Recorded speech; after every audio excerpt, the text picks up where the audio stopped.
गोपाष्टमी का समय आया। जब गोपाष्टमी का समय आया तो बाबा नंद ने, मैया यशोदा ने सभी गैया मैयाओं को लिया, बढ़िया मैया गैयाओं को स्नान करवाया, उनका पूजन किया, तिलक लगाया, गैयाओं को सजाया। और आज मेरे कृष्ण बलराम दोनों भाई सखाओं को लेकर के गैया और बछड़ा चराने के लिए जाया करते थे। आज कई दिनों के बाद में उधर कंस ने और भी राक्षस भेजे, वत्सासुर भेजा, उसका भी उद्धार किया, बकासुर भेजा, उसका भी उद्धार किया। दोनों भाई थोड़े बड़े हुए, बंटवारा हो गया। बड़े बलराम जी को गैया मिली और छोटे कन्हैया को छोटे छोटी बच्चियां और बछड़ा मिले। बलराम जी को बड़े बड़े सखा, कन्हैया को छोटे छोटे सखा। बलराम जी आज गैयाओं को लेकर के निकल गए। नन्हे नन्हे सखा द्वारे पर खड़े आवाज लगा रहे, कन्हैया लाला आजा आजा, बलदाऊ दादा तो बहुत दूर निकल गए। भगवान कहते भैया अभी आ रहे हो, थोड़ी देर रुको।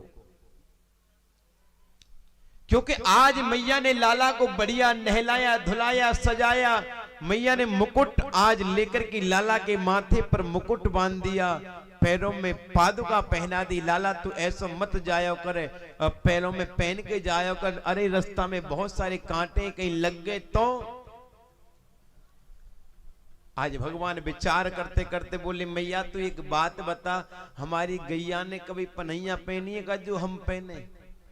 मैया हमें ना अच्छो लगे और तेने मुकुट बांध दियो, ये भी ना अच्छो लगे हमें, या हटा, हमारे तो मोर पंख बांध दे। तो मुकुट हटा करके मोर पंख बनवा लिया। जो पैरों में जो पादुका पहनाई वो पैर हटा दिए, पादुका नंगे पैर। क्यों? क्योंकि भगवान विचार करने लगे अगर मैं मुकुट पहन के जाऊंगा तो मेरे जो बेचारे जो छोटे छोटे सखा वो क्या सोचेंगे, लाला तो बड़े राजा का बेटा है इसलिए मुकुट पहन के आता है, मेरे सखा नंगे पांव चलते, मैं पहन के जाऊंगा तो कहेंगे कन्हैया पादुका पहन के चलता है हमारे साथ में। नहीं नहीं नहीं, मेरे सखा ऐसा विचार लाए इसलिए मैं कोई काम नहीं करूंगा, उतार करके वहीं पर फेंक दें। सखाओं ने विचार किया कन्हैया आ जाएगा, तो बछड़ाओं को लेकर के कन्हैया के सखा बहुत दूर निकल गए। जब कन्हैया ने देखा कि बहुत दूर निकल, अरे भैया रुको मैं आ रहे हूं, हाँ तो पीछे पीछे आ जा। जब जंगल में निकल गए तो क्या देखा, उधर कंस ने एक राक्षस को भेज दिया, अघासुर, जो अजगर का रूप लेकर के आया। उसने आकर मुंह को फाड़ दिया, एक हिस्सा जमीन में घुसा दिया, दूसरा आकाश में लगा दिया। और मन में विचार किया कन्हैया आएगा मेरे मुंह में घुस जाएगा, मैं मार दूंगा, कंस प्रसन्न हो जाएगा, मुझे मुंह का इनाम देगा। लेकिन जब सखा आगे निकल गए, सखाओं ने देखा, एक सखा बोलो भैया देखियोगे का गुफा सी दिख रही है, एक सखा बोलो जरूर गुफा है। हाँ भैया हमने सुनी वृंदावन में बड़े उच्च कोटि के संत महात्मा रहते हैं, चलो होगी सो देखी जागे, आए तो दर्शन ही कर ले। सो उस अजगर के मुंह में जैसे ही प्रवेश करने लगे, देखा कि अजगर की दो जीभ होती हैं। भैया कि दो रास्ते काय के? एक सखा बोलो तू ना जाने, अरे बड़े बड़े उच्च कोटि के महात्मा होते हैं, उनके दो ही रास्ते होते हैं, एक रास्ते से अंदर जाओ, दूसरे से बाहर निकल के आ जाओ। धीरे धीरे अंदर घुस गए, देखा कि अजगर के दांत देखे, बोले भैया खुंटी सी कहाँ है? अरे ये खुंटी इसीलिए है जो भी दर्शन करने संतों का आए तो जो भी सामग्री साथ में लेकर के आए इनने यही पर टांग दे, अंदर खाली हाथ जाए। सखा बोले हम पे और तो कछु ना है, बस खाबे को कले हुए तो यही टांग दे। जो भोले सखा थे उन्होंने टांग दिया, जो ज्यादा चालाक है उनने बगल में दबा लिया। जैसे ही अंदर प्रवेश किया, जैसे ही अंदर गए, अजगर विचार करने लगा अघासुर के अभी तो कन्हैया तो आया नहीं है, सखाई घुसे अंदर, मैं तो कन्हैया को मारने आया हूं, सखाओं को नहीं। जैसे ही भगवान गए चिल्लाते रहे भैया रुको, ये कोई गुफा नहीं है कि राक्षस है, आप सबको मार देगा, मत जाओ अंदर, मत जाओ, रुक जाओ। पर सखाओं ने एक नहीं मानी, अंदर घुस गए। मेरा कन्हैया बाहर खड़ा खड़ा रोने लगा।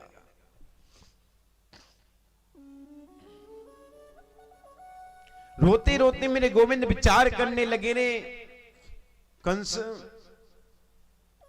मैं ब्रज में आया अपने सखाओं की, ब्रजवासियों की रक्षा के लिए, और मेरे होते हुए अगर एक भी ब्रजवासी मर गया तो इनकी मैया मुझसे क्या कहेगी? ले होगी सो देखी जाएगी, तू कर ले मन की। इतना कहा, इतना कहते ही भगवान उस अगासुर के मुंह में घुस गए। कहते हैं भगवान का घुसना हुआ, अजगर का मुंह बंद करना हुआ, और मेरे गोविंद का चींटी का रूप लेना हुआ। जैसे ही मुंह बंद किया भगवान ने विराट रूप लिया, अजगर सहन नहीं कर पाया, उसके दो हिस्से हो गए। दौड़ के भगवान गए, सखाओं को लिया, बछड़ाओं को लिया, मूर्छा को दूर किया, लेकर के बाहर आ गए। सखाओं को लेकर के जंगल में चले गए। आज जब जंगल में गए, बछड़ा दूर चले गए।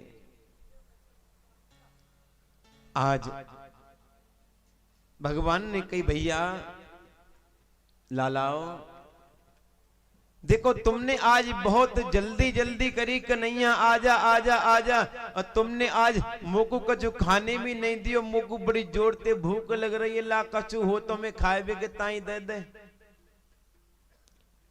जब खाने को मांगा तो एक सखा बोलो लाला कन्हैया कहा दे भैया खाए को, हमारे पास कछु ना है।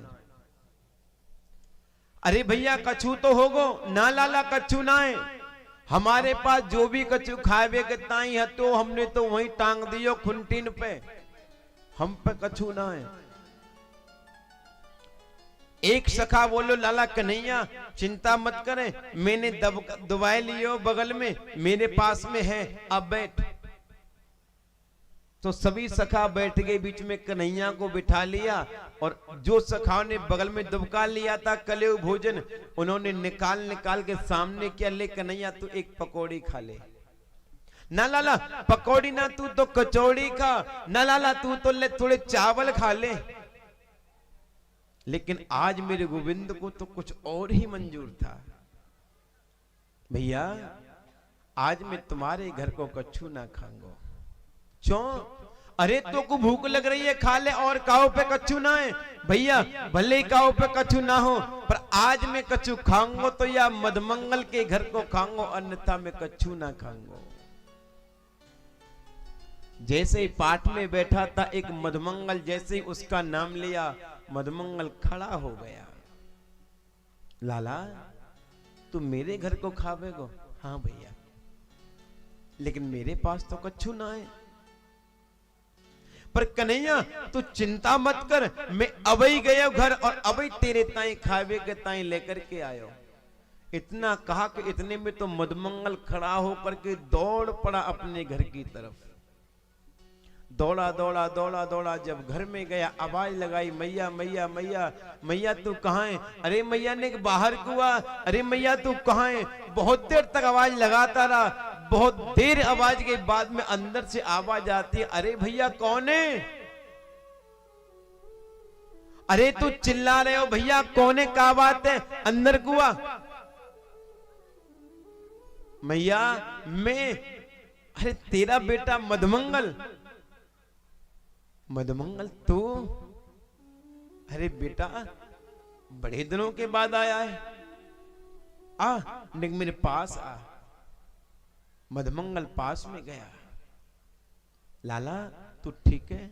हम भैया मैं तो ठीक हूं, पर देख तू ज्यादा बात मत करे, तेरे घर में कछु खाए के ताई हो तो मोकू दे दे, कन्हैया को बड़ी जोर से भूख लग रही है, मैं वाकू लेके जानो। अरे मधमंगल आया भी तो खाने के लिए मांग रहा है। अरे तुझे कितने महीनों में आज मैं देख पा रही हूं, तुझे पता है तू मुझसे दूर क्यों रहता है?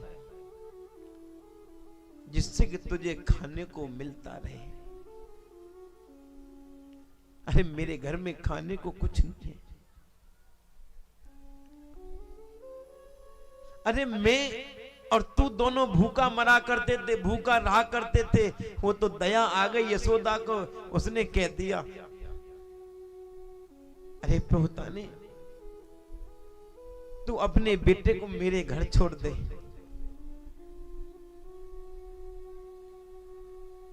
अरे तेरा लाला मेरे घर रहेगा, मेरे कन्हैया के संग खाता पीता रहेगा, मैं तेरे लिए भेज दिया करूंगी डेली। तू खाने मांगने के लिए आया, भोजन मांगने आया है। अरे मैया कुछ तो तेरे घर में होगा बेटा, मेरे घर में कुछ नहीं है। अरे मैया कुछ तो होगा, हाँ जाके देख छीके पर कई दिन पहले की कढ़ी टंग रही है, तेरा मन करे तो ले जा, और घर में कुछ भी नहीं है। दौड़ के गया, उसी कढ़ी को लिया जो खट्टी थी, उसी को लेकर के दौड़ पड़ा जंगल की तरफ।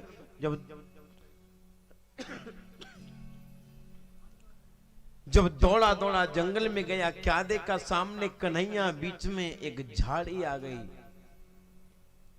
वही झाड़ी के एक तरफ खड़ा हो गया, खड़ा होके हुकरी देख के रोने लगा।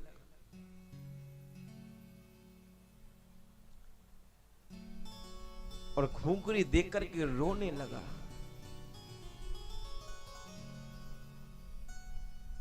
रोता रोता विचार करता है रे मधुमंगल, तो कैसा काला सांप है। जो लोग सांप को अपने घर में पाल पोस के बड़ा करते हैं, वही एक दिन अपने मालिक को डसता है। अरे वो यशोदा अपने लाला को डेली ताजी ताजी नित नए माखन खिलाती है। आज तो वाकई लाला को ये 4-6 दिना की पुरानी खट्टी जहर जैसी कड़ी खिलाएगा? क्या यही सिला देगा तू उसको? नहीं नहीं नहीं, मैं ये नहीं कर सकता। अगर आज मेरे कन्हैया को कुछ भी हो गया तो ये जमाना मुझे ताना मारेगा, मेरी माँ को ताना मारेगा। अच्छा यशोदा ने अपने घर में एक सर्प को पाला, वही खा गया। नहीं नहीं नहीं, मैं ऐसा कोई काम नहीं करूंगा। उस खट्टी कढ़ी को लिया, विचार किया फेंकूंगा, कन्हैया देख लेगा, क्या करूं? तो मधुमंगल ने लेकर के खुद ही पी गया। जैसे ही जल्दी जल्दी पी रहा था, कुछ मुंह से फैल रही थी, भगवान ने देखा, अरे देखो देखो ये मधुमंगल क्या कर रहा है। दौड़ करके जब आए, इतने में पी चुका था। भगवान ने कहा, अरे मधुमंगल तू मेरे लिए लेने गया था कि अपने लिए? बोला कन्हैया मुझे माफ कर दे, मैं नहीं पिला सकता तुझे।